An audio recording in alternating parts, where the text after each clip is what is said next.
дошли все още с неумитите очи в една моя сутрешна рутина.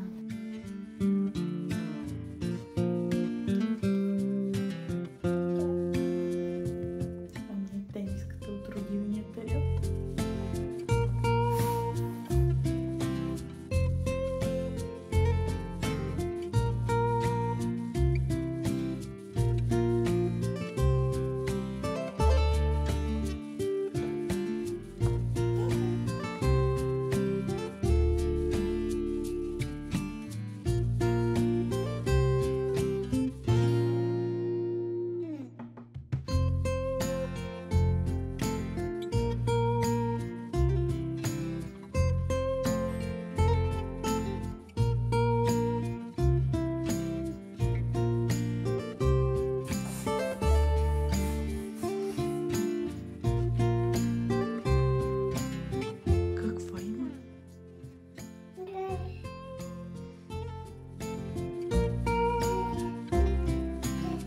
Сега, докато съм се измила, набързо си прави сутрешната рутина,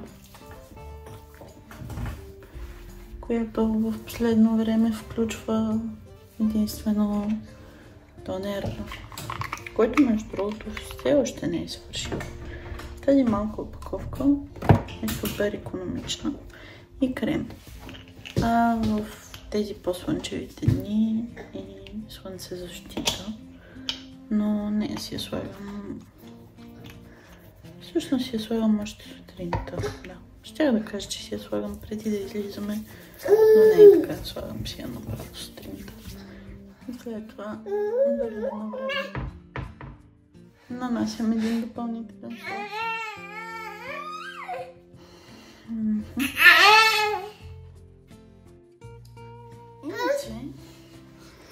Исках да ви кажа, че в последно време си направих едно ето такова с козметиката, която си използвам, което седи в кухнята, защото се оказа, че всъщност аз в кухнята си правя дори и вечерната рутина в по-голямата част от времето, с изключение на времето, в което снимам.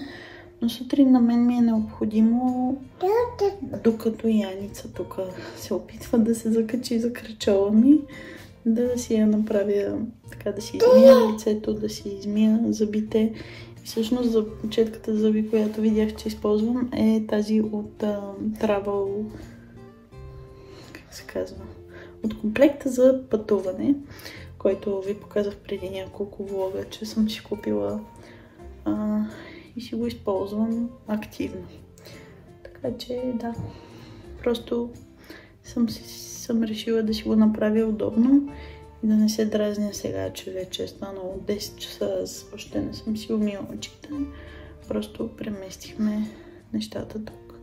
И здравей!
Обикновено сутрин не закусвам, защото пия хормон.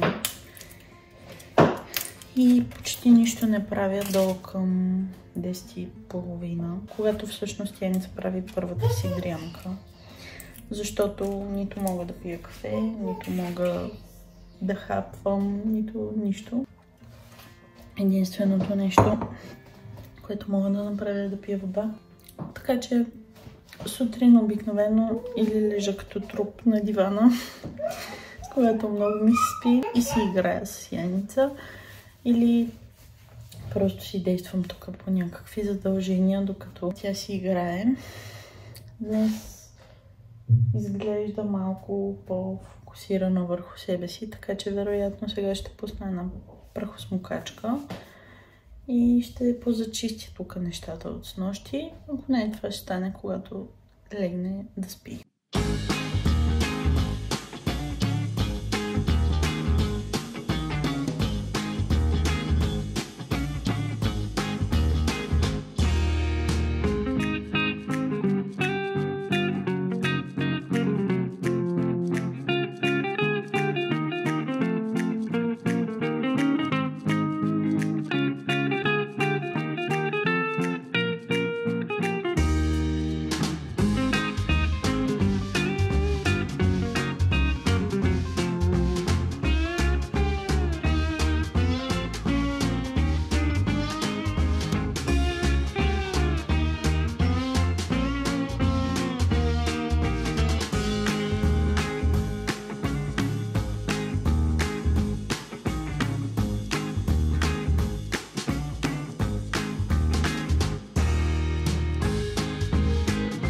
Заседна ли? Не можеш назад.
Тъй като този килим има такъв релеф и с каквото и да го почиствам, ето тук по уличката оставят разни мизерийки. Го минавам, старая се често да го минавам с мокра кърпа.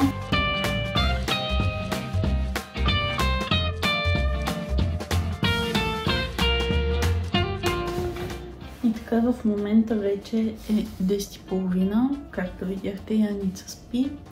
И обикновено през това време, в което Яница спи, аз или обработвам видеа, или си чета книга и си почивам. Сега, тъй като не съм качвала от доста време, а пък има едно клипче, което съм заснела още седмицата след последния влог и имам съвсем малко по него да обработя, така че ще седна да го обработя. Ще си направя едно кафенце и евентуално после, когато Яничка стане, ще тренирам, ще си направя тренировка. Мисля да направя този път тренировка на Grow with Joe, защото просто ми се прави такъв тип тренировка. И така че сега започвам да си обработвам и това е.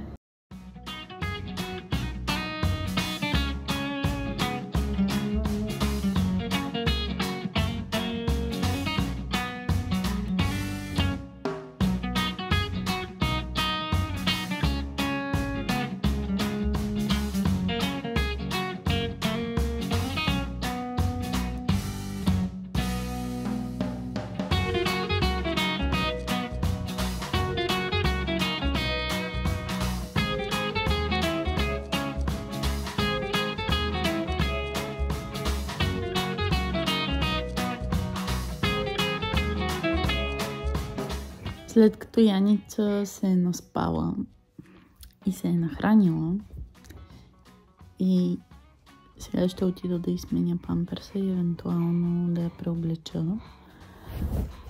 Ето тук. Да. Та сега, след като сме се оправили горе-долу, ще отида да се преоблеча и ще си направя една тренировка. Ще ви снимам. Както ви казах и одеве, мисля да правя тренировките на Grow with Joe. Да. Ти ще правиш ли тренировката на Grow with Joe? Ще правиш ли? Да. Добре. Що ме казала, че ще прави? Ще прави. Да, ще отида да се преоблеча, ще направя тренировка и после може би ще се измия набързо и ще излезнем в парка да се поразкараме малко, въпреки че времето не е много хубаво, но да. Айде.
Добре, аз съм готова с моята тренировка.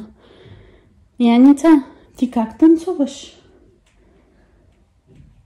Яница през половината от времето правеше и така, защото тя така танцува. Да. Аз съм готова за душ. В интерес на истината направих 2 клипчета на Grow with Joe.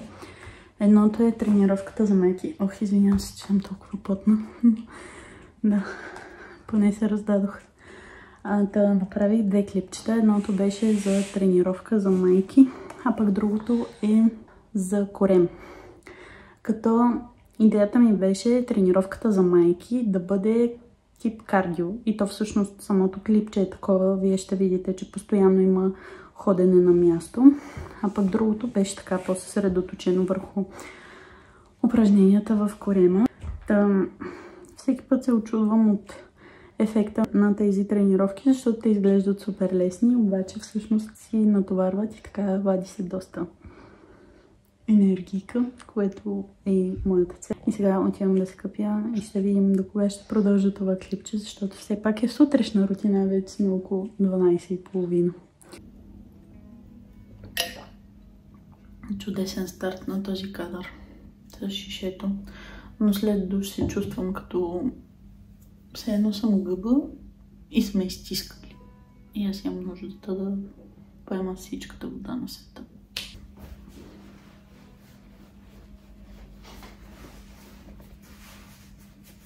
Направо си взех банята след тренировката, защото така или иначе трябваше да си измия косата. И сега исках да ви покажа последно нещо. Аз на краката си, може би съм ви споделяла, но имам едни петна. Те са просто все едно кожата като на змия и се люпи. Не е някакъв вид себорея, псориазис или подобни болести. По-скоро, когато съм ходила на доктор, са ми казвали, че имам много дехидратирана кожа в тази зона и честно казано съм използвала почти всякаква козметика. Купувала съм си на Биодерма, използвала съм на Яница козметиката, използвала съм много неща, плюс такива, които са си медицински, с рецепта, но каквото и да използвам, в момента в който спра да го използвам, в рамките на следващия месец тези петна отново се появяват. И миналата седмица си взех ето този крем на La Roche-Posay Cicaplast и за момента съм много доволна. Буквално съм го използвала 4 дни и има страхотен ефект. Тези петна, за които ви говоря, 2 от тях са почти изчезнали изцяло. А пък имам едно, което се съмнявам, че е същото, може би е някакво друго. И ще видим дали то ще се повлияе в дългосрочен план. Единственото нещо, което не ми харесва е, че опаковката е от 100 мл и като се знам каква съм, ще си я измажа в рамките на някакво много кратко време. И в същото време и цената е доста висока, но така като гледам резултата си заслужава и вероятно ще продължа да си го използвам. Интересното е, че тези кожни раздразнения при мен се получават по-скоро през зимата, а не през лятото, когато се очаква, че кожата се дехидратира допълнително от слънцето. И да, но явно при мен и зимата е показателна. И така, и сега го борим това. Та доволна съм от този крем. Аз си го ето тук на лактите, защото аз там имам някаква много странна кожа. Ето така изглежда. Мъртва. Не знам мъртва ли е, мъртва е вероятно. Въпреки, че цял живот съм си така. Още от малка. Да. Това исках да ви споделя. Тук ще приключа видеото, защото става много дълго, а и вече сутринта отдавна е минала. Благодаря ви, че гледахте това видео. Ако то ви е харесало, ще се радвам да му ударите един палец нагоре и да се абонирате за канала ми, защото така ми помагате да го развивам. Ще се видим в следващото видео. Чао и до скоро!